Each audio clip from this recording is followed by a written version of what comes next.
प्यारी बहनों, अस्सलाम वालेकुम। क्या हाल चाल है? उम्मीद है आप सब खैरियत से होंगी। आज मैं आपके लिए रेसिपी लेके आई हूँ रबड़ी।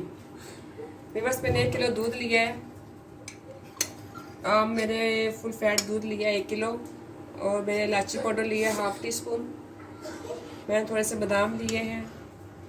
मैंने शुगर लिए 50 ग्राम। और मैंने ये खुश्क दूध लिया है, ये भी 50 ग्राम है।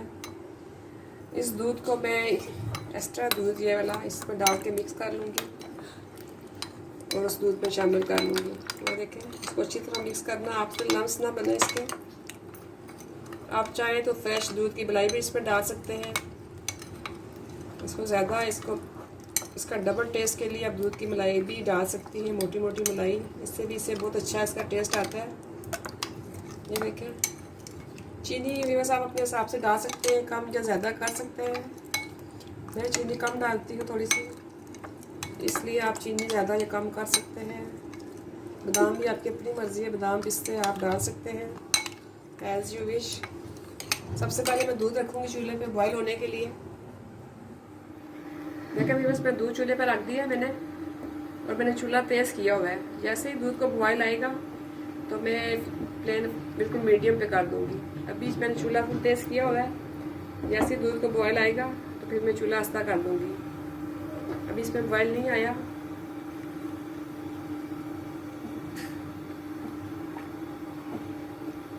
रबड़ी के लिए हमेशा खुले मुंह वाला बर्तन लेना चाहिए ताकि रबड़ी के लच्छे सही बनते हैं। ये देखिए व्यूअर्स, ये दूध को बॉईल आ चुका है, ये बॉइलिंग स्टेज पे है। अब मैं साइड को चमचा नहीं मारूंगी, सिर्फ दरमियान में चमचा मैं ऐसे मारूंगी। अब मैंने चूल्हा मीडियम कर दिया। अब ये आस्ता चूल्हे पे पकता रहेगा, लेकिन चमचा में आस्ता आस्ता इधर से यूँ ऐसे ऐसे मारती रहूँगी। अब मैं इसमें खुश्क दूध जो मैंने दूध में मिक्स करके रखा था, थोड़ा थोड़ा करके डालूँगी इसमें, एकदम नहीं डालूँगी, दूध के ना बन जाए। ये देखें, थोड़ा थोड़ा करके डालूँगी मैं इसमें और चमचा चलाती रहूँगी। इससे दूध की थिकनेस ज़्यादा आएगी। आप चाहें तो थोड़ा सा इसमें घी भी डाल सकते हैं, 1/2 टीस्पून डाल सकते हैं, लेकिन मुझे इतनी थिकनेस नहीं पसंद रबड़ी में। थोड़ा सा दूध में और डालूँगी।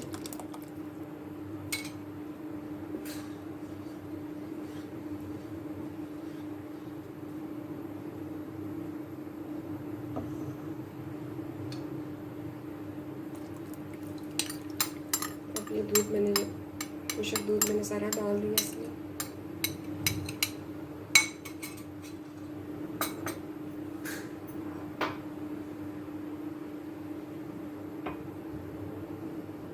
ये देखिए, जैसे जैसे मलाई आती जा रही है, इसको इधर यूँ साइडों पे लगाते जाएं। ये देखिए, उस चीज़ की मलाई आई है, इसको ऐसे करते जाएं। चूल्हा अपने आस्ता रखना है और आराम आराम से। ये देखें, और आस्ता तो चमचा दरमियान में चलाते रहे, साइडों पे चमचा नहीं मारना आपने, ऐसे ऐसे और यूँ यूँ मलाई को साइडों पे लगाते जाएं।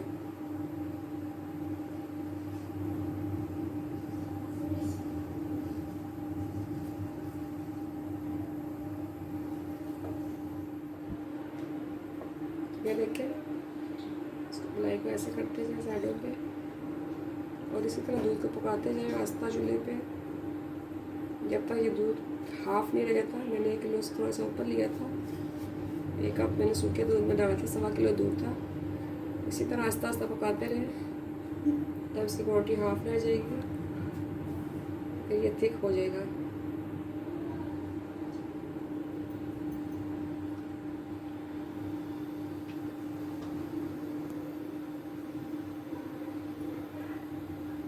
ये देखें, मैंने चूल्हा बिल्कुल आस्ता रखा है और मैंने चूल्हे की आग मीडियम कर दी है। ऐसे ऐसे मलाई साइडों पे लगाते जाएं, ऐसे ऐसे, और बीच में मसलसल चमचा चलाते रहें ताकि नीचे ना लगे। आस्ता आस्ता चमचा चलाते रहें। अभी थोड़ा सा मैं इसको और पकाऊंगी, इसका हाफ दूध रह जाए तो फिर ये देखें, अभी थोड़ा सा इसको और पकाऊंगी। बस मलाई को ऐसे से 2-3 मिनट बाद ऐसे ऐसे साइडों के साथ लगाते जाना है और दरमियान में चमचा यूँ ऐसे ऐसे चलाते रहिए, बस इसको पकने दें। अभी ये साइडों से सारी मैंने इसकी ये मलाई उतार के मैंने 2-3 मिनट इसको और पकाया है। ये देखें, अब इसको और मज़ीद नहीं पकाऊंगी, ये ऑलरेडी बहुत गंदी हो चुकी है। कलर देखें इसका, उसको मैंने बहुत आस्था चूल्हे पे पकाया है, तकरीबन मैंने इसको 1 घंटा लगाया आस्था चूल्हे पे। ये देखें, इसकी थिकनेस चेक करें। अब इसको ठंडा करके फिर आपको दिखाती हूँ। ये अब तैयार हो चुकी है। व्यूअर्स ये देखें, मेरी रबड़ी तैयार हो चुकी है। इसकी थिकनेस चेक करें, यम्मी। उम्मीद है आपको ये मेरी रबड़ी पसंद आई होगी।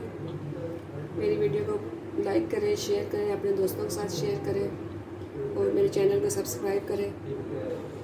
अल्लाह हाफ़िज़।